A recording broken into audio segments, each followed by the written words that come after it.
how the number actually got better, I don't know, but that's another conversation. So, all of this, you don't have to be worried about gaming business. And this is why. So all of these numbers are actually comparing apples and oranges. They count within them seed, Kickstarter, as well as follow-on investment. Now I'll give you a couple of reasons why you actually should not be counting any of this if you want an accurate understanding of the gaming investment landscape. One, if you're looking at Kickstarter and seed, you're looking mostly at individuals. Individuals who are investing because they're passionate about the game, they're passionate about the team. It's very much driven by like followers for a certain brand or a vision.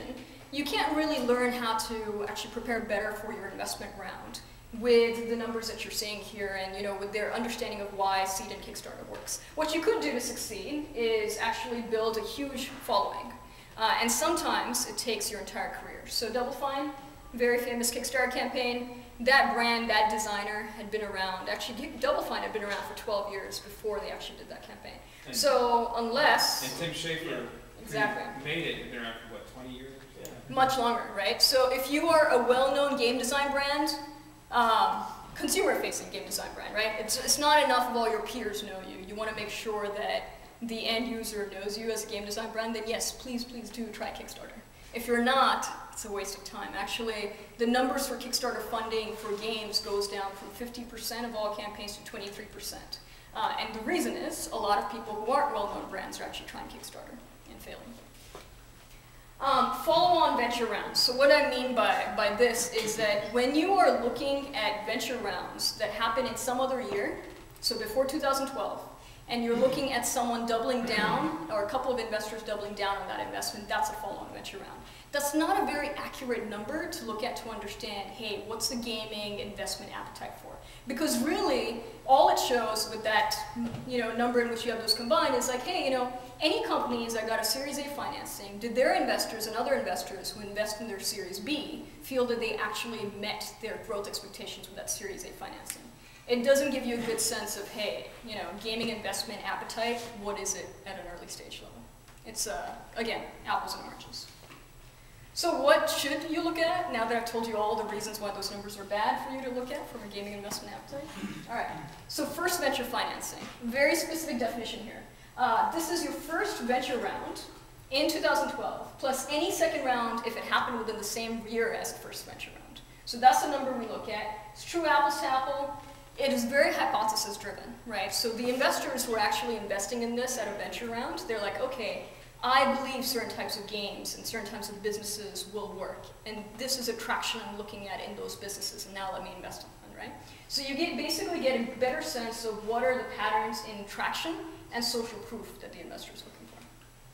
So now we come to the common investor objections and what they really mean based on the numbers in 2012. So, something you may have heard before, I only invest in picks and shovels. I don't invest in game studios. I don't like the content risk. Which essentially is saying, hey, you game studio making a game, I'm not going to invest in you, right?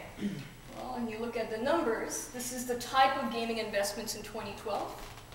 So number of investments, what percentage went to game studios versus platforms? Game studios actually did better than the picks and shovels / platforms. So what does that objection really mean? So it really means I have no idea if your game's going to be good. I have no idea if the players are going to like it. I also don't know how long you're going to be able to get those players coming back, and once they do, how much they're going to be spending on the game. And by the way, when you do show me numbers proving that the market says that all those things are true, all those good things, you need to show me better numbers than you did the year before, because I just think the market is very competitive. And it also means I no longer trust my 13-year-old son's idea on whether or not your game's going to succeed. They realize that's a bad idea. Little Johnny here may know a great game, but he doesn't know if you can distribute it and market it. So another objection. Any questions on the last one? Is it clear? Can we move on? Okay. So there are fewer green pastures for game studios. There are a lot more left for platforms. So I only look for platforms. And my personal pet peeve about this kind of objection is, well, if you don't ever invest in game studios, how the hell do you know what's going to make for a good platform? But anyways, the numbers show this is partially right. So percentage of investments in game studios, 2011 versus 2012, this actually did fall. So 74% in 2011, 51% in 2012. So it fell by about 23%. But if you look at the dollar value, 53% to 45%. So the dollar value actually only fell 8%. So what does that mean? I'll get to it in a second. That means that you had a fewer gaming studio investments, but larger round sizes. So, and this is the average deal size for game studios, 9.54. So it's gone up by about 2.85 million. These are millions of numbers. Did you have a question, Phil? Yeah, these are first pitch rounds. Sorry? This is still first round? This is first round and any second round that happened the same year. So if you got your Series A and B within 2012, you were counted. So the first round for Game Studio in 2012? Sorry? First round for Game Studio in 2012 was around 10 million. So first round in 2000, so this is counting companies, anomaly, there were a couple of numbers in there, a couple of companies that got their Series A and Series B in the same year. Yeah. So because of that, the overall average went up. So that's what's happening in the numbers. I'll get to all of your other questions in a second. Just get to the point of why all this matters to you and what you should be doing. So these are all of that together. Now, what that objection really means is that I don't know if you're the right game studio investment for me. Prove it to me with traction. So, what should you do? If you have social proof, which means you were C-level staff at a well-known, game studio that had exits, your employees, early employees of well-known gaming startups use it. By the way, this may still not work. There are a lot of teams out there with great team histories and still not able to raise money. If you do not have social proof, what you need to focus on is DAUs, ARPDAUs, the right level for those numbers. It's very dependent on your genre of games, and it's a moving target. It changes all the time.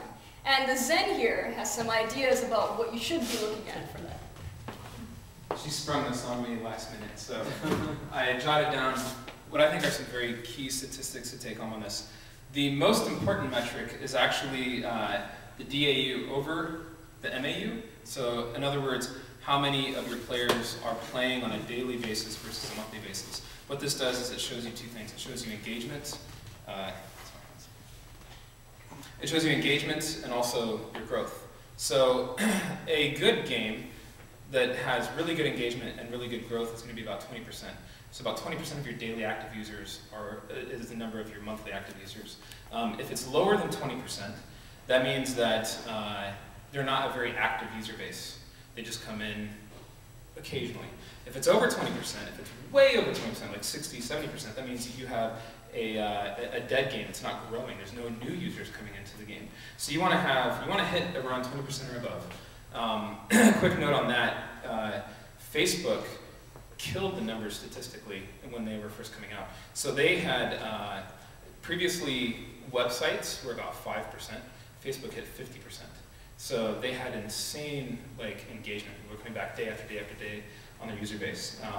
So investors, depending on the stage they're looking at, either want to see growth or they want to see really good engagement. Then also there's some standard 7-day ARPU numbers, right? Yes. So there's these standards in their mind that if you're not hitting those standards, you have to have a very, very good reason why. So the 7-day... Yeah, if you want to know what those are, they're a little, again, it's very dependent on genre. It depends on, the more hardcore your game is, the higher the engagement numbers are going to be, but the lower the growth numbers are. So it depends on the genre, but for 1-day engagement, 7-day, and 30-day, typically for 1 day you want to see over 30%. For 7-day you want to see over 20, 25%, maybe let's say 20%. And for 30-day, that's a really big range depending on the genre. I won't touch that So here. when we say genre, that means when you are pitching and you have a game of, say, RPG midcore, they are comparing you to all the numbers they know for that 7-day, 30-day retention based on the big companies who are after that market out there, like Kabam, and also all the other pitches that they're seeing. So that's why we say it's dependent on genre and it's a moving target because it increases every time they see more investments and more bets. So that ratio is going to determine whether or not the investor has any interest in you, your DAU over MU. But then what determines the dollar size, like how much are you going to raise? Well, a really rough estimate of thumb is the number of daily active users you have. Each one is worth about $1. So if you've got 250,000 users that are daily actives, you could probably raise about $250,000. So if you want to get $1 million in funding, you better hit 1 million daily active users. Just rough bet. And then one last stat. Make this more complicated. They're like, oh my God, all these numbers. Let's never raise money. So you also brought up another one that is hugely fluctuating, which is your ARPDAO. That fluctuates radically depending on the genre. But if you're just, I'm going to give a really rough rule of thumb. If you're under $1 ARPDAO, forget it, you're not raising. You need to get that over $1. And by how much depends on the genre. So the more hardcore your game is, the more money you need to make per user. Because you're going to have a lower user base overall. But it's also going to be a much more engaged user. So those are some rough Thank you, Zen. stats. All right, so if you are considering raising, I'm surprised at how we actually don't talk about this in games very much, but this is a very, very simple startup rule. Know what stage of the startup life cycle you're on, right? So discovery, validation, efficiency, and scale. For the sake of simplicity, these are, yes, and Thomas and I were talking about this. And I'm like, where are all your startups? He's like, I don't know, somewhere in here. So anyways, for simplicity's sake, these are the different stages of a startup lifecycle. Any company that makes it to exit is actually past scale. Everyone goes through discovery, validation, efficiency, and scale. In games, discovery is the point where you probably have an idea. Validation is when you have a prototype and you've gotten some numbers like, hey, some people like this, right? That is when you should talk to seed and angels. You should not be talking to venture capitalists.